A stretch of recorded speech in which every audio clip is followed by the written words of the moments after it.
ചേലക്കരയിൽ Cheruthuruthy government higher secondary സ്കൂളിൽ നിന്ന് പോളിംഗ് സാമഗ്രികളുടെ വിതരണം ഇന്ന് തുടങ്ങും. 180 പോളിംഗ് ബൂത്തുകളാണ് മണ്ഡലത്തിലുള്ളത്. വയനാട്ടിൽ നിന്ന് ടി അനീസയും ചേലക്കരയിൽ നിന്ന് നടരാജ് പരശുരാമുമാണ് വിവരങ്ങൾ നൽകാനായി ചേരുന്നത്. ആദ്യം ചേലക്കരയിലേക്കാണ്. Nataraj, good morning. Very good morning Gilsy. Nataraj, അങ്ങനെ കൊണ്ടുപിടിച്ച കൊട്ടിക്കലാശത്തിനൊക്കെ നമ്മൾ ഇന്നലെ സാക്ഷിയായതാണ്. അതിനുശേഷം ഇന്നിപ്പോൾ നിശബ്ദ പ്രചാരണം, തെരഞ്ഞെടുപ്പ് പെരുമാറ്റച്ചട്ടങ്ങളൊക്കെ പാലിച്ചുകൊണ്ട് മിതമായ രീതിയിലുള്ള ഒരു പ്രചാരണം എന്ന് നടക്കും. കാരണം അവസാന വോട്ടും തങ്ങൾക്ക് അനുകൂലമാക്കണം എന്നുള്ള സ്ഥാനാർത്ഥികളുടെ ഒരു ആഗ്രഹം കൂടി ഇതിന് പിന്നിലുണ്ട്. അങ്ങനെയാണെങ്കിൽ സ്ഥാനാർത്ഥികൾ ഇന്ന് എവിടെയൊക്കെ പോകുന്നു, എന്തൊക്കെ നടക്കുന്നു, ഒപ്പം തന്നെ ഈ നാളെ പോളിംഗ് ബൂത്തിലേക്ക് വോട്ടർമാരെത്തുമ്പോൾ അതിനുള്ള ക്രമീകരണങ്ങൾ, ഒരുക്കങ്ങളൊക്കെ എങ്ങനെ ചേലക്കരയിൽ പുരോഗമിക്കുന്നു നടരാജ്?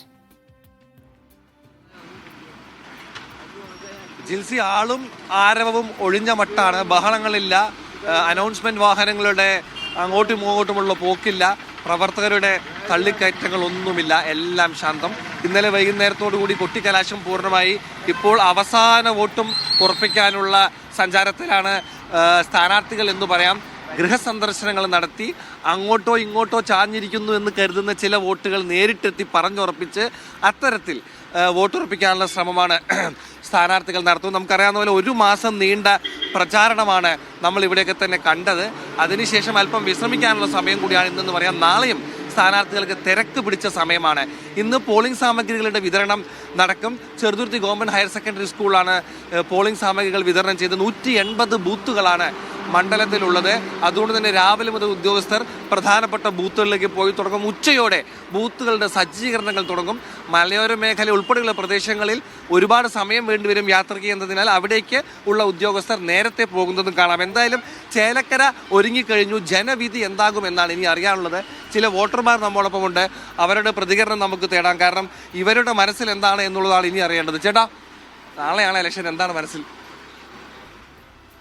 ഇപ്പോൾ ചേലക്കരയുടെ കാര്യങ്ങളൊന്നും പറയാൻ പറ്റില്ല.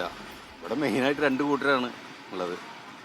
അതിലിപ്പോൾ ഇവരിപ്പോൾ നേരത്തെ കോൺഗ്രസ്സുകാരൊരു സീറ്റായിരുന്നു, അത് പിന്നെ മാർക്സിസ്റ്റുകാരുടെ കയ്യിലായിരുന്നു. ഇപ്പോഴത്തെ സാഹചര്യത്തിൽ ഒന്നും പറയാൻ പറ്റില്ല, വിലയിരുത്താൻ പറ്റില്ല. അങ്ങനെ മനസ്സിൽ തീരുമാനം എടുത്തു കഴിഞ്ഞോ? മനസ്സിൽ തീരുമാനം എടുത്തു കഴിഞ്ഞിട്ടുണ്ട്. ആര് ജയിക്കുമെന്ന് പറയാൻ വ്യക്തമായിട്ട് പറ്റില്ല. നല്ല വാശിയേറിയ മത്സരം നടന്നുകൊണ്ടിരിക്കുകയാണ്. ഒരുപാട് വിഷയങ്ങളും ചർച്ചയുണ്ട്, ഒരുപാട് വിഷയങ്ങളുണ്ട്. എല്ലാം ചർച്ച ചെയ്തുകൊണ്ടിരിക്കുന്ന ആൾക്കാർ മനസ്സറിഞ്ഞ് അത് താല്പര്യ പാർട്ടിക്ക് ചെയ്യും വോട്ട്. കാര്യങ്ങൾ കേട്ടല്ലോ ജിൽസി, ആരും അങ്ങ് തുറന്നു പറയുന്നില്ല. ചേലക്കരയുടെ മനസ്സിൽ എന്ത് എന്നറിയാൻ നമ്മൾ അല്പം കൂടി കാക്കണം. എന്തായാലും നാളെ രാവിലെ മുതൽ വോട്ടിംഗ് തുടങ്ങും. എല്ലാ ക്രമീകരണങ്ങളും സജ്ജമായതായി ജില്ലാ കലക്ടറും അറിയിച്ചിട്ടുണ്ട്. യെസ്, അത് തന്നെയാണ് നടരാജ്. വോട്ടർമാരോട് സംസാരിച്ച പോലെ തന്നെ അവരങ്ങനെ ആർക്കും ഫേവറബിൾ ആയിട്ടൊന്നും സംസാരിക്കുന്നില്ല. അത് വോട്ട് അങ്ങോട്ടും ഇങ്ങോട്ടും ഒക്കെ പോകാനുള്ള സാധ്യതയുണ്ട്. എന്ത് വേണമെങ്കിലും സംഭവിക്കാം. കാരണം ഇടതുമുന്നണിയെ പിന്തുണച്ചുകൊണ്ടിരുന്ന ഒരു മണ്ഡലമാണ്. അവിടെ ഇനിയിപ്പോൾ രമ്യ ഹരിദാസ് കൊടികുത്തി വാഴുമോ എന്ന് പറയാനൊന്നും സമയമായിട്ടില്ല. എന്തായാലും വോട്ടർമാരുടെ മനസ്സിലിരിപ്പ് എന്താണ് എന്നുള്ളത് കാത്തിരിക്കുക എന്നുള്ളത് തന്നെയാണ് നമുക്ക് മുന്നിലുള്ള പോംവഴി.